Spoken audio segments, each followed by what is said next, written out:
Таттуу азыктарды же болбосо кум шекерди дайыма жей турган болсоңуз, ал сиздин ден соолугуңузга өтө көп зыяндарды алып келет. Эң алгачкысы бул сиздин териңиздин эрте картайышына себеп болот жана иммунитетиңизди түшүрөт, же болбосо ошол эле теридеги сезгенүүнү пайда кылып, угрилерди көп чыгарат.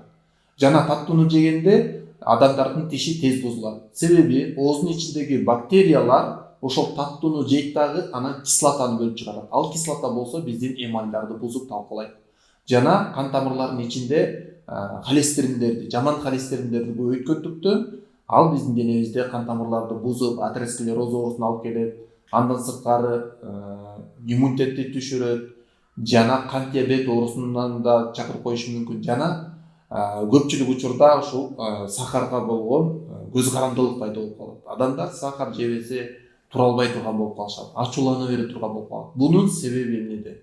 Себеби ошол сахарды көп жегенде алар нерв системасына таасир берет да, адамдар тынчсыздана турган, ачуулана турган болуп калат. Андан кийинки себеби бул сахарды жегенде биздин денеде дофамин бөлүнүп чыгат.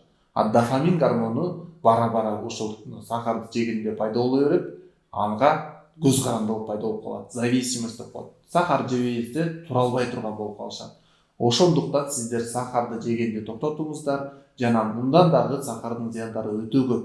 Эгерде аларды билгиңиз келсе, комментарийга суроо берсеңиз болот, же болбосо биз кийинки стористерде дагы кененирээк кылып түшүндүрүп беребиз.